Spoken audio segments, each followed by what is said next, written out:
Assalamualaikum warahmatullahi wabarakatuh. Di sini saya Triwahyu Ningsih dari program Studi Pendidikan Teknologi Informasi ingin memaparkan materi sistem pakar forward chaining dan backward chaining. Yang pertama yaitu pengertian sistem pakar. Sistem pakar adalah sistem yang berusaha mengadopsi pengetahuan manusia ke komputer agar komputer dapat menyelesaikan masalah seperti yang biasa dilakukan oleh para ahli. Dan sistem pakar yang baik dirancang agar dapat menyelesaikan suatu permasalahan tertentu dengan meniru kerja dari para ahli. Selanjutnya yaitu sistem pakar pertama kali dikembangkan oleh komunitas AI pada pertengahan tahun 1960. Sistem pakar yang muncul pertama kali adalah General Purpose Problem Solver atau GPS dengan dikembangkan oleh Newell dan Simon. Selanjutnya, sistem pakar adalah suatu sistem komputer yang biasa menyamai atau meniru kemampuan seorang pakar. Pakar yang dimaksud di sini adalah orang yang mempunyai keahlian khusus yang dapat menyelesaikan masalah yang tidak dapat diselesaikan oleh orang awam. Contohnya dokter, mekanik, psikolog, dan lain-lain. Di sini terdapat tujuan sistem pakar. Yang pertama yaitu interpretasi. Nah, interpretasi ini membuat kesimpulan atau deskripsi dari sekumpulan data mentah, pengambilan keputusan dari hasil observasi, termasuk pengenalan ucapan, analisis citra, interpretasi, sinyal, dan lain-lain. Yang kedua yaitu prediksi.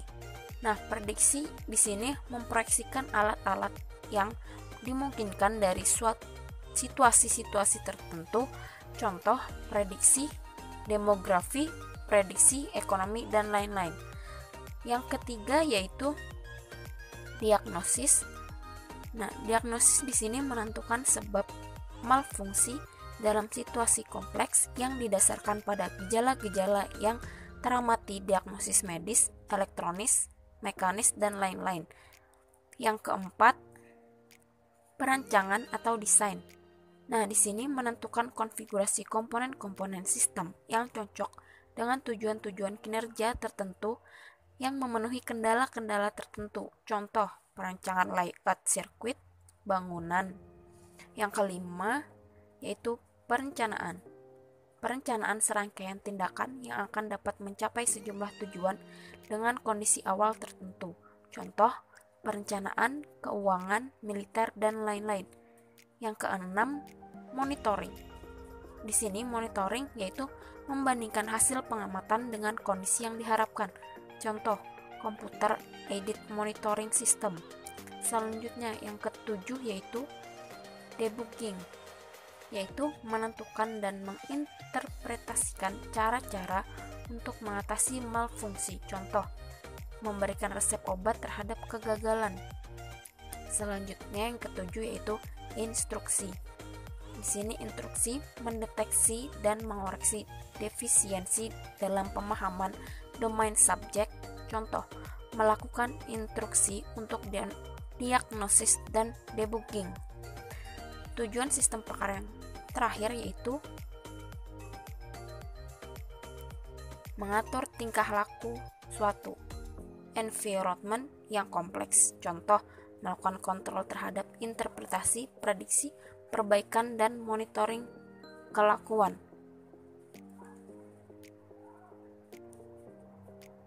Kemudian yaitu struktur sistem pakar. Sistem pakar terdiri dari dua bagian pokok yaitu lingkungan pengembangan dan lingkungan konsultasi. Lingkungan pengembangan digunakan sebagai pembangunan sistem pakar baik dari segi pembangunan komponen maupun basis pengetahuan. Lingkungan konsultasi digunakan oleh seorang yang bukan ahli untuk berkonsultasi. Nah, di sini kita masuk ke materi backward chaining. Backward chaining atau backward reasoning merupakan salah satu dari metode inferensia yang dilakukan untuk di bidang kecerdasan buatan Backward chaining dimulai dengan pendekatan tujuan atau goal oriented atau hipotesa.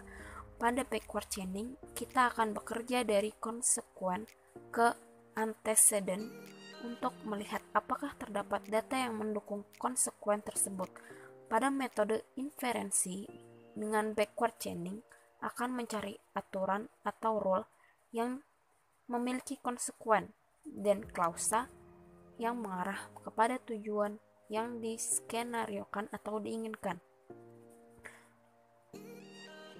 Contohnya yaitu, misal terdapat suatu sistem dengan tujuan goal 1. Untuk mencapai goal 1 tersebut dibutuhkan fakta A yang bernilai 1 dan fakta B yang bernilai 1. Asumsi nilai fakta adalah boolean 1 dan 0. Fakta A sendiri akan diperoleh jika ada fakta C yang bernilai 1. Bagaimana rancangan sistem pakar antara aturan yang akan dibuat? Yaitu langkah 1, buat aturan standar untuk menyatakan goal 1 if A sama dengan 1 dan B sama dengan 1 dan goal 1. Langkah 2, buat peraturan yang menyatakan bahwa jika C bernilai 1 maka A. If C sama dengan 1 dan A sama dengan 1. Terlihat bahwa konsekuen dan tidak harus mengarah kepada goal 1, akan tetapi ditunjukkan kepada antecedent yang dalam hal ini adalah A. Dengan demikian, sistem akan mengetahui bahwa antecedent C akan dinyatakan dengan antecedent B untuk menghasilkan goal 1. Yang selanjutnya yaitu forward chaining. Forward chaining adalah metode inferensia yang merupakan lawan dari backward chaining. Forward chaining dimulai dengan data atau data driven. Artinya pada forward chaining semua data dan aturan akan ditelusuri. Untuk chaining akan mencari antecedent if klausa sampai kondisinya benar. Pada forward chaining semua pertanyaan dalam sistem pakar akan disampaikan semuanya kepada pengguna mencapai tujuan atau goal yang diinginkan. Mesin inferensia yang menggunakan forward chaining selanjutnya yaitu perbandingan forward chaining dan backward chaining. Yang pertama, forward chaining disajikan untuk masa depan, sedangkan backward chaining disajikan untuk masa lalu. Yang kedua, dalam forward chaining, penjelasan tidak difasilitasi, sedangkan pada backward chaining, penjelasan difasilitasi. Yang ketiga, forward chaining, predicate first search dimudahkan, dan pada backward chaining, deep first search dimudahkan. Selanjutnya yaitu perbedaan pada metode forward chaining, yaitu menggunakan informasi yang ditentukan oleh user untuk memindahkan ke seluruh jaringan dari logika, misalnya AND dan OR, sampai semua terminal ditentukan sebagai objek. Bila inference engine tidak dapat menentukan objek, maka akan meminta informasi lain. Perbedaan selanjutnya metode backward chaining, yaitu kebalikan dari forward chaining, dimulai dengan sebuah hipotesa atau sebuah objek dan meminta informasi untuk meyakinkan atau mengabaikan. Backward chaining inference engine sering disebut goal driven. Sekian pemaparan materi dari saya. Salah khilaf mohon maaf. Wassalamualaikum warahmatullahi wabarakatuh.